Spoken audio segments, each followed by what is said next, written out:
really excited to be here this morning because you guys know, I always like the opportunity to highlight art and culture and areas where conservatives and maybe Ari wouldn't call himself a conservative, but I'm going to call him a conservative.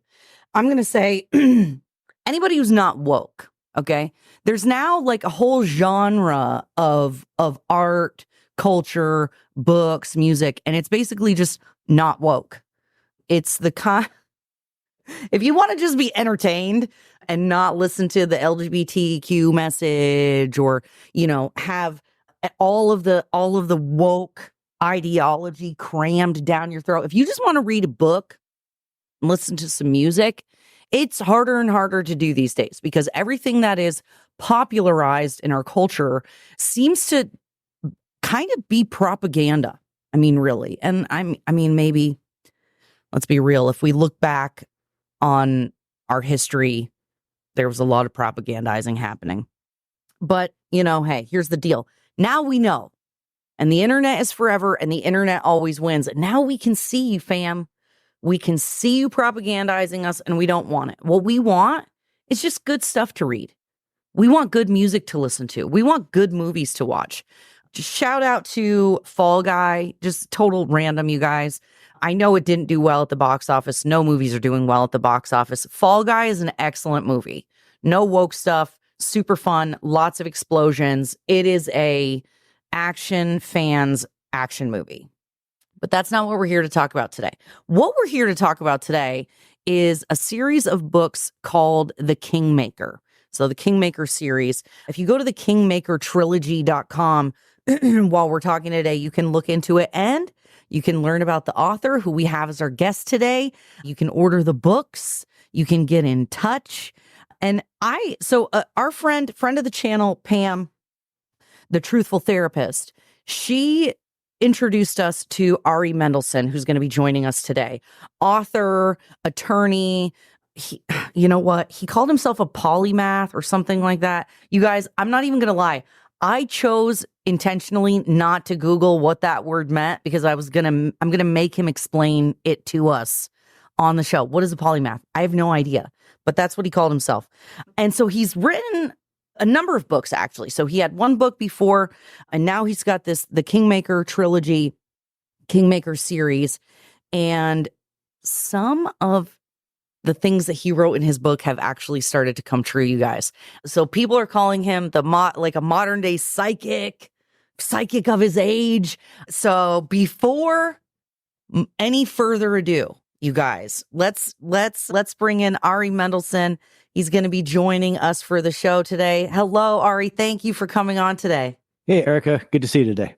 Good to see you. Okay, so I've never had a psychic on my show before, Ari. I've never been a psychic or realized I was one until the last couple of weeks. There are events in the book, for example, that just have come to pass exactly as described this week. For example, in tell everybody, tell them. In the second, well, don't give up too much of the book. I'm not giving up too much of the book. Okay, all right. Fundamentally, the book is about lawfare, the use of law to get an outsized advantage in politics. Oh, sound familiar, y'all? Lawfare is an ugly, ugly thing, but we have many, many laws in this country, and the laws are made to be user-friendly for the prosecution so that it's easy to get a conviction. That's how the laws are designed. Okay. And that's what this book is about, in part. So one of the things that happens in the book is that an investigative reporter goes and investigates things he shouldn't have investigated according to the elites in the culture. The first thing he'd investigated was the Margaret Sanger Center for Reproductive Health, which is thinly disguised for Planned Parenthood. And he gets charged with violating HIPAA, right? The Health Insurance Portability Act. Okay. And he's facing criminal charges for this obscure statute. And as it turns out, just last week, there was a doctor who was investigating the trans treatments on minors in Texas. His name was Dr. Ethan Hyam, by the way, contribute to his defense fund. Okay. And he was charged with 4 felony counts of HIPAA for doing something very similar to what my main character, Jonathan Hall, does. They're not more. But that wasn't the only thing that happened the last couple of weeks that was exactly what happened in the Kingmaker series. For example, there's a character in the book, Attorney General George Garrett. And when Jonathan Hall investigates the Margaret Sanger Center, George Garrett starts an investigation of Planned Parenthood. And guess what? The Missouri governor, Andrew Bailey, I think his name is, he started an investigation of Planned Parenthood because an organization was wondering what they were doing with minors. And it's exactly the same thing. Oh, wow. Yeah, so that's the second thing that happened. Of course, the other thing that happened, and which everyone knows about, is that in the third book, A Just Power, my villain is lecturing the cabal that is controlling the demented old president. And he's saying, hey, second prize in the last presidential election was prison. And now you don't want to come in second now, do you? So he offers them the technology that's the beating heart of the book. You see, in a democracy, you get power by the consent of the governed. That's why I named the first book Consent. Okay. And the main villain in the book, his name is Jerry Neville. He is a technologist, a tech billionaire. And he has an AI that can convince nearly anybody to do nearly anything. So, of course, the first thing he does is he gets himself a Hollywood girlfriend because naturally, I mean, it was the first thing the internet was used for, was to for men to get women or the pictures of women or whatever. Well, the first thing he did was get himself a girlfriend because he's hopeless with women. Okay. So, Wingman, his computer program, convinces a woman, her name is Megan Peters, which sounds suspiciously like petard, like hoist on their own petard. So he convinces Megan Peters to be his girlfriend. And then the Chinese come to him and say, you owe us a lot of money. In fact, you can't afford to pay it off. We've been using your technology that can convince nearly anyone to do nearly anything. And the problem is that the technology wears off. People see something in the real world. And it brings them back. All of a sudden, it brings them back. Exactly. So we want you to make it permanent. And he gets a team together to improve the technology. And the team can't do it because the real world is too complicated. So he has an idea. And the idea horrified me so much, I had to write this thing. Okay. And the idea he has was he's going to use this to make you from one kind of individual to another. And he's going to use it for lawfare. So no longer will politicians have to find an obscure statute like HIPAA or oh my whatever God, the heck they... dude. Like what, bro? Okay, hold on. Hang on. Wait. Okay, hang on. Okay, so when did you write these books? I started them in 2021. It took me 2 years. Okay, wait a second. You see, I wrote a novel back in 2010. It was called Bias Incident. It's the most politically incorrect novel. Yep. And Bias Incident took place on a college campus, and it talked about the LG, whatever they called it at the time. Right. And how vicious some of these activists were. I'm not talking about ordinary people. I'm talking about the activists. Right. How vicious some of these people are. Yeah. And that was itself a work of prophecy. But that novel took place over a couple months in one little place. Okay. Kingmaker has 5 casts of characters. It's a 3-volume series. It takes place over about a 15-year period. And nothing prepared me for the complexity of writing this thing. And my goal as an author, by the way, was to have you, as the reader, have no idea how complicated this was. Say more about that. What I wanted to do was get you as wrapped up in the characters as you possibly can. This way, you don't quite realize what messages I'm trying to get through about freedom, about meaning, about repentance, about faith, about family. I don't want you to think about those things. I want you to think about the characters and their struggles. I wanted the characters to jump off the page. I wanted my writing to be as visual as possible, partly because it's more enjoyable to read something where you can just see it happening on the page, and partly because if you could see it happening on the page, I'm hoping someone will come to me with a movie deal, but I love it. I love it, my man. Why couldn't you make movies out of this? You literally have a trilogy. Well, you certainly could. I mean, because if you think about recent events in technology, for example, one of the things that inspired me to write the novel was there was a computer program called Alpha Zero, and Alpha Zero mastered a game called Go, which is a Chinese or Japanese board game that's even more complicated than chess. And computers were not dealing very well with the game. The best human players can just wipe the floor with these computers. Well, yeah. And then they had an AI that mastered the game, and it beat the best human players. And then they came up with a chess program that was programmed with AI, and it beat the best computers because the best computers were already able to beat the world champion. Now, these computers that could beat the world champion, they were outclassed by this AI. And then I realized that persuasion, like chess or Go or some of these other board games, has rules. Okay. And if you can master those rules, you can persuade very, very well. So I wondered what would happen when AI masters persuasion. Ooh. Oh, you're freaking me out, Ari. Okay, what's hold that? on. No, I said... You're freaking me out, Ari. I freaked myself out. Because what had happened was I started writing this thing. I get about a year into it, and it was extremely difficult going. Yeah. And I remember sitting down to read my central section, the section where he's taking an ordinary American family and making them into something else. And I'm reading this, and I'm getting more and more terrified, not only knowing what's going to happen, but having made it happen myself. Yeah. I borrowed for example, you'll find this entertaining.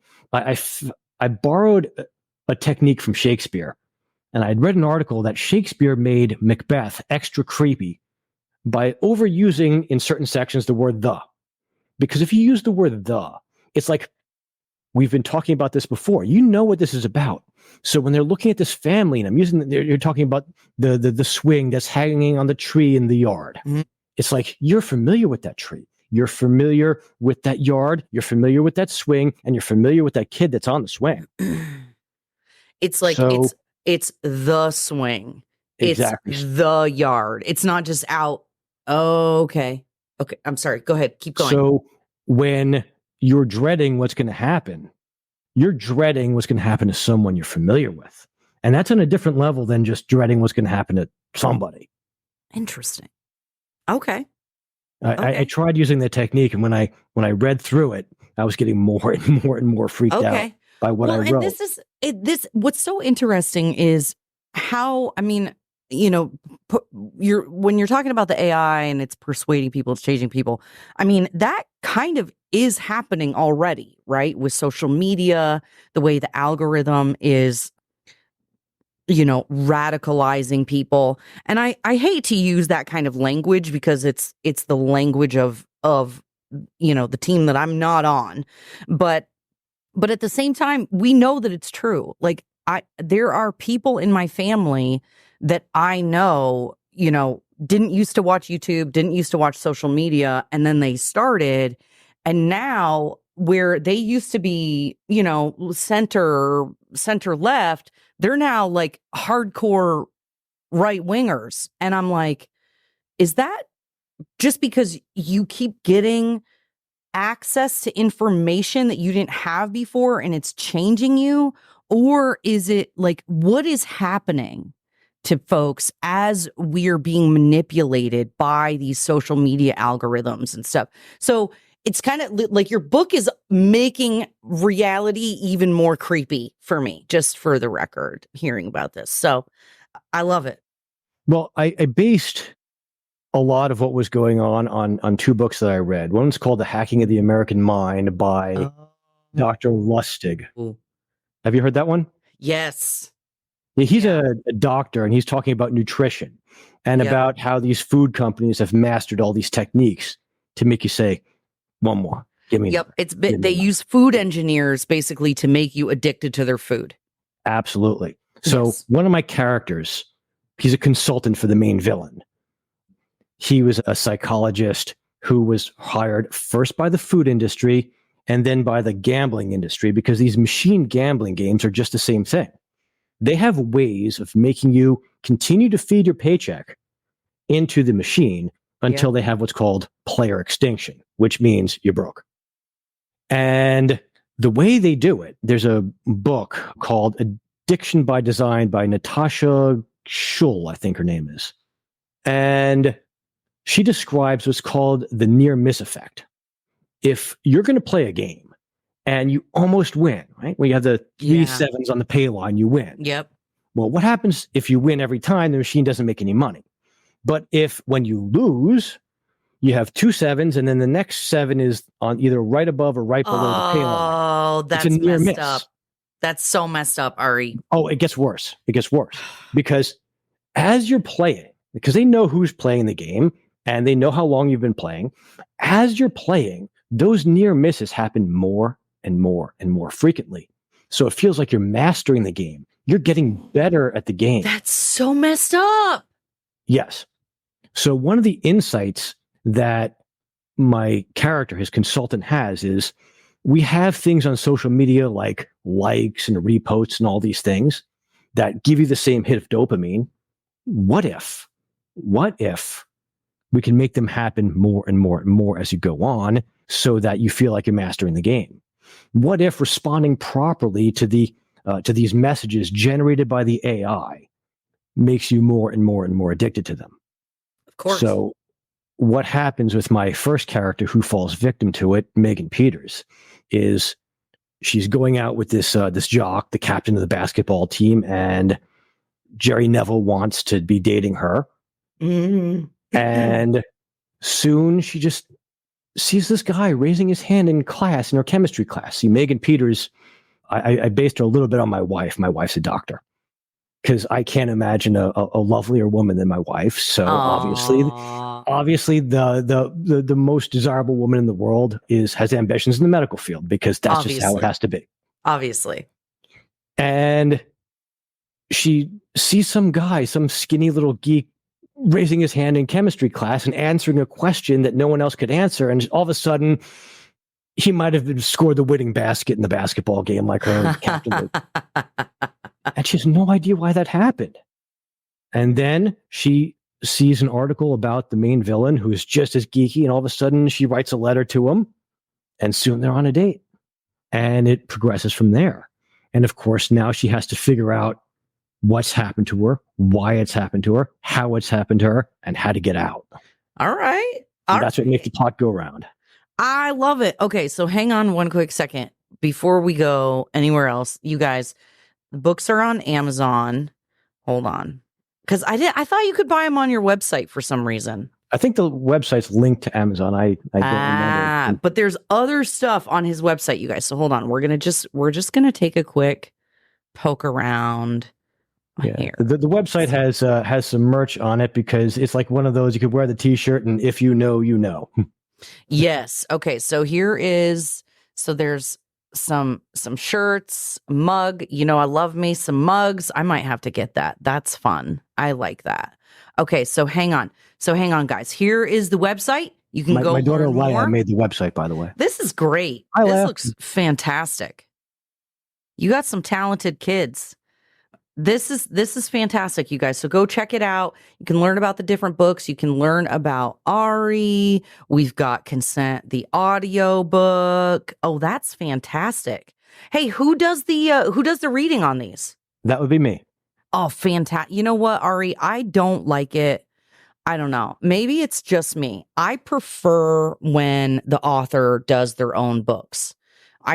There's this pastor I really like. His name is Matt Chandler.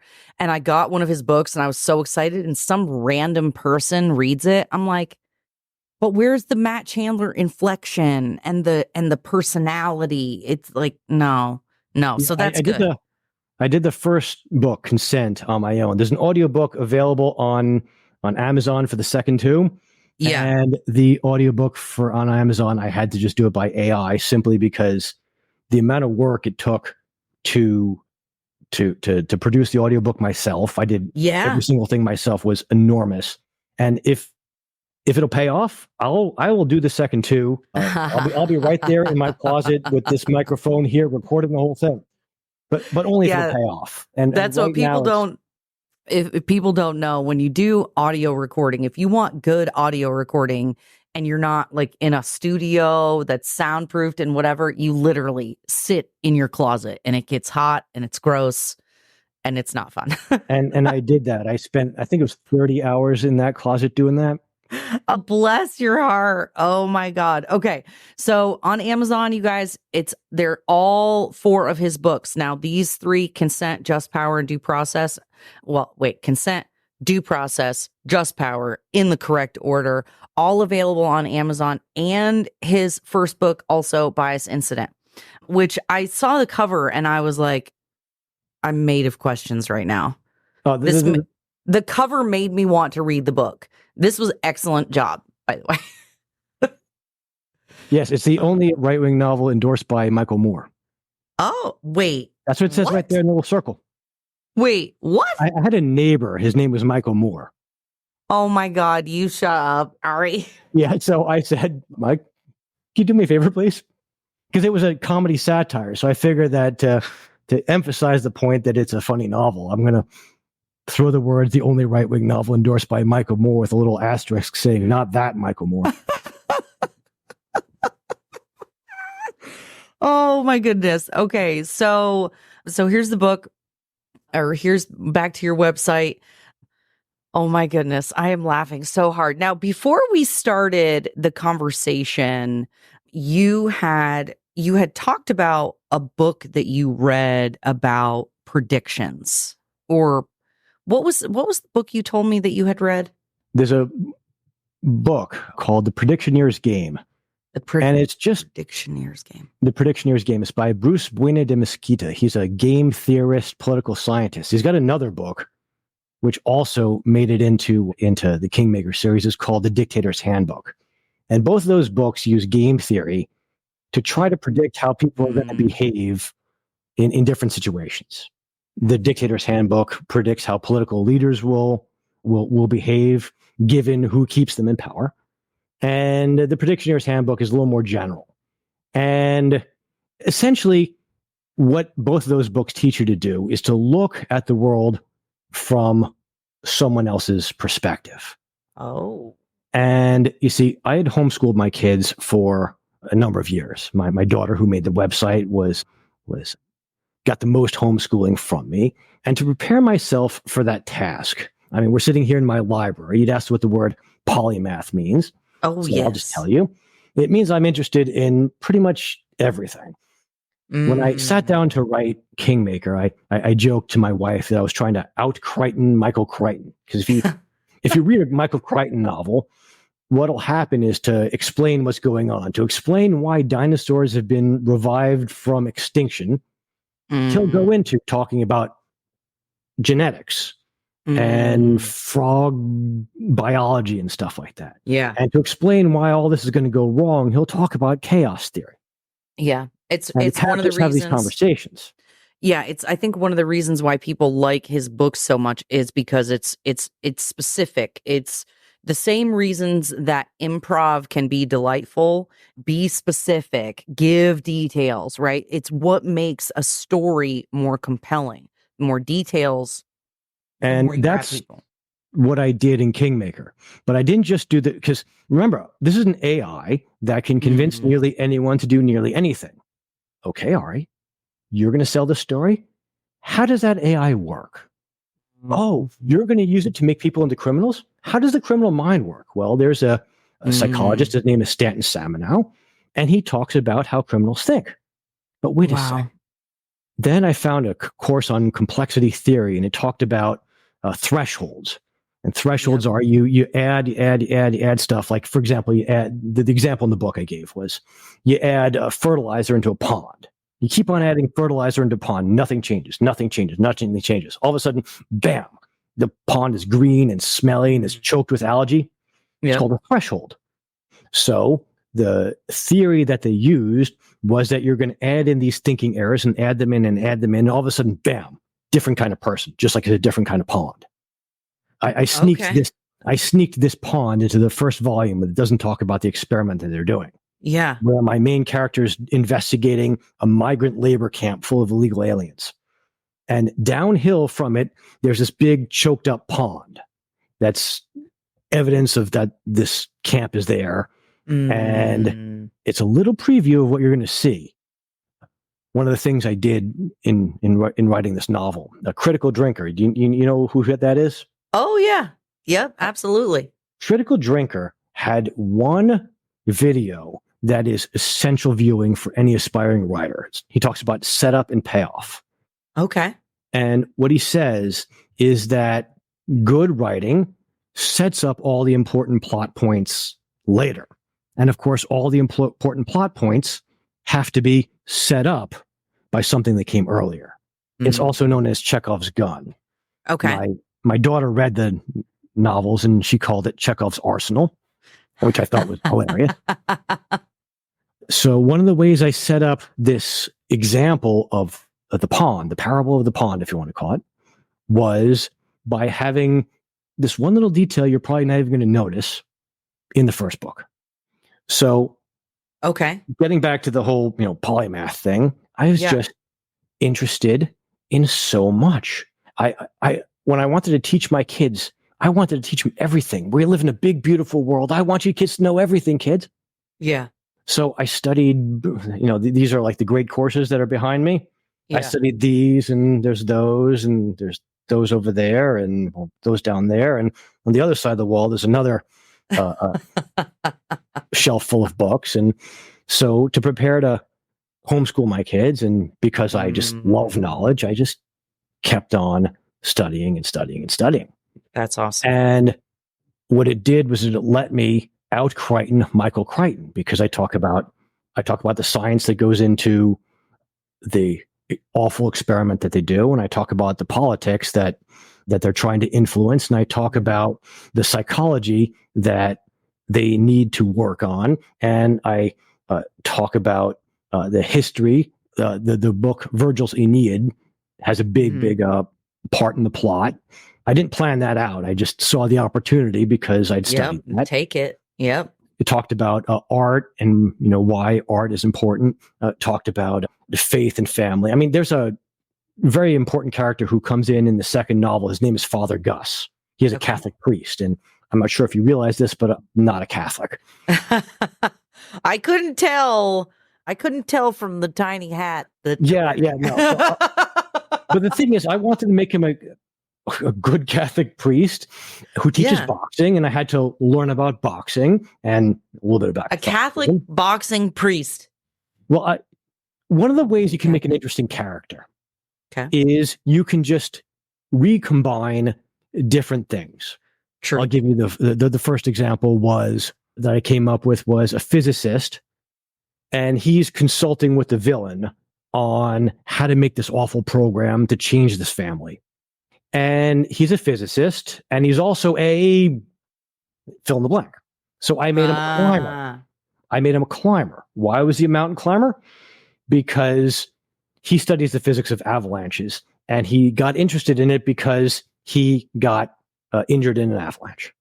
All of a sudden, he goes from just some geeky guy to, oh, wow, that's pretty interesting. Now there's a reason, there's a character arc, there's a motivation. Exactly. So Father Gus started out as a phenom boxer and went to the Marines and became extremely tired of war. And all the wars that these neocons have got us into. Yep. That, to my shame, I supported at the time. I was wrong. He got so tired of them, but he was given a medal. He was given the Bronze Star for what he did as a sniper. Wow. And he says, something? I don't care about human judgment anymore. I only care what God thinks of me. And becomes a priest. That's amazing. And he becomes a critical mentor of a young man whose name is Jonas Perez, who is just a young man going to junior high school.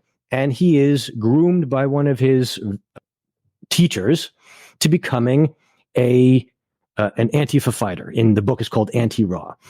And one of the other things I had to study was how cults groom people into becoming cult members. Yep. And here's how he was groomed. Actually, you're going to find this funny. I had ChatGPT edit the novel just to see what it would say. And I put this grooming scene in. And then I asked ChatGPT, hey, what do you think of Mr. Guerre here, the middle school teacher who grooms this kid? And ChatGPT said that he's using unconventional ways to teach about justice to his student, and he's a great guy. I was absolutely shocked. Dude, if that is not evidence that ChatGPT, oh, Lord have mercy. Okay, first of all, side note, side note, you guys do not take tax advice or bookkeeping advice from ChatGPT for the love of all that is good and holy. Okay, I sorry, this is total side note. As my, I'm an accountant for a living. That's what my background is in. If I hear one more person say that they got their advice from ChatGPT, I'm going to poke my own eyeballs out. And if you want to take writing advice from ChatGPT, what I would say is about 90% of what it suggests is terrible. A lot of times it told me, oh, you need to put a comma here, and I'd look it, and there was already a comma there. But every once in a while, it comes up with something that you wouldn't have thought of. Yeah. Hey, that's pretty good. Yeah. So if you know how to separate the sheep from the goats, then ChatGPT can be very helpful. Well, ChatGPT, luckily, is not the bad guy in your book series, the Kingmaker trilogy. You guys go to the website, kingmakertrilogy.com. Check out the books. There's a link to Amazon so you can get all of Ari's books. Oh, there we go. There's all three of them. You guys, we planned this and I didn't have time to get the books to read them, but I was so fascinated by the little, the snippets. So I'm definitely going to get these books and read them because you guys know I want to promote art and culture. We say all of the time that we're sick and tired of the way that things are. We're tired of being propagandized to. Well, you know how you fix that? By supporting good art and not supporting bad art. And I consider writing art. I hope that isn't like a insult or anything to you, Ari, Nope. because this is art, right? We are creating art. And I love it. And you guys, I don't even read nonfiction books. I don't even read fiction books. I don't read fiction books. I don't. Like, everything I read is like Thomas Sowell or like How to Win Friends and Influence People, or you know what I mean? It's like business books. Well, this is fiction for people who like nonfiction. This is what I'm saying. Like, I'm excited to read this because you're intertwining a bunch of different ideas that I really think are cool and are fascinating. So it's like getting entertained and educated at the same time. I was exactly what I was hoping for. I love it. See, when you're writing something like this, it's like this big grand puzzle. I told you I sat in my seat in synagogue, and I think that might have been before, and the ideas would come to me. The ideas would just come to me because my mind was at peace. And at the end of the Sabbath, when I was able to start writing it again, I'd start and get back on it. And every week I'd come home from synagogue, I'd tell my wife, sweetie, I got this great idea. You can't believe it. I think this is going to get me to the end of the novel. And she kept on saying to me, oh, Ari, you keep on saying that. And then I realized that writing one of these things, especially one this big, isn't solving a problem. It's solving 10,000 or 20,000 problems. For example, my favorite character, the most fun character that I had was Mei Hua Chang. She starts out as a high school student in China, and she's taking the world's hardest high school exam and doing pretty well, but not great. Okay. Not good enough to get into the University of Peking or Tsingtao University. She has to settle for Harvard. And she goes to Harvard, and she's a little disappointed by the quality of American students and how woke they are and how weak they are. And she's signed up to become a spy for the Chinese. And she's my chaos maker. And what I did with her was I said there's three things about her. One, she's always prepared. Two, she's very clever and a very, very good mimic. And 3, she's infinitely seductive. And as your author, making her have those qualities, all of a sudden, you have this character. It's already been established, has already been set up. Okay, now make her do something really clever and smart and seductive. It takes a lot of thinking to get the right answer. And then it's like, okay, who's her target going to be? What's he like? Yeah. And I knew I wanted, because Eric Swalwell had, Fang? Or Fang I Fang? was going to ask. I was like, please tell me that this is inspired by Eric Swalwell. It was inspired by Eric Swalwell. Absolutely. I saw that picture. I said, I have to have one of those. I need one of these. So I made love her. it. And you draw the target, and you make the target what you want it to be. And all of a sudden, you have somebody who poses like this ultimate challenge. Yeah. Because you told the whole world how smart she was. Yeah. And of course, Jerry Neville has this tool, this infinitely good at persuasion, and has infinite insights into people's personalities. Okay, that means that I, as your author, have to draw on all this that I have studied. Yep. And take bits and pieces of all this and make it all make sense as great insights. Because all creativity is recombination, right? Talked about the character who was a climber physicist. Okay, now we have, instead of a chess computer, we have a persuasion computer. You can keep on doing that, like the slot machine I told you about, where the 3 7s align on the pay line. Yep. Because that's all creativity is. That's what it means when you're sitting there with your mind at peace in that place in synagogue or church or wherever you are, and the ideas are coming to you, and you're combining it one after another, after another, after another. Doesn't work. Well, that works. And as you keep on getting more and more that works, less and less of the remaining solutions work. And that's what made the last book so difficult. Yeah. Was that when the last book came out, Just Power, the second book, Due Process, was like this fireworks display, right? Remember, I told you I had to make Mei Hua Chang as seductive and clever as possible. Well, I did. Yeah. And I had to make this computer as devious as possible. Well, I did. And every time I needed something to happen, I was able to make a new character. Well, the third book rolls around, and there's no more new characters. You got to work with what you got. Yeah. So that's what made the third book so challenging. But what happened was I wound up sitting there at this very spot in front of this very computer with my fingers on these very keys for 3 months, going until the ideas came to me. Well, and that's what I think people don't understand sometimes. When you're a creative person and you're building this world, it's interesting to hear you tell the story, because I've been watching my husband. He's written a screenplay, and it is intended to be a series. And he, like you, is trying to build out this whole world. And so in order to write something good that doesn't have a bunch of plot holes, that's actually engaging, that doesn't just make stuff up to, there's an expression in movies where like the thing that you just happen to need just magically pops up every single time.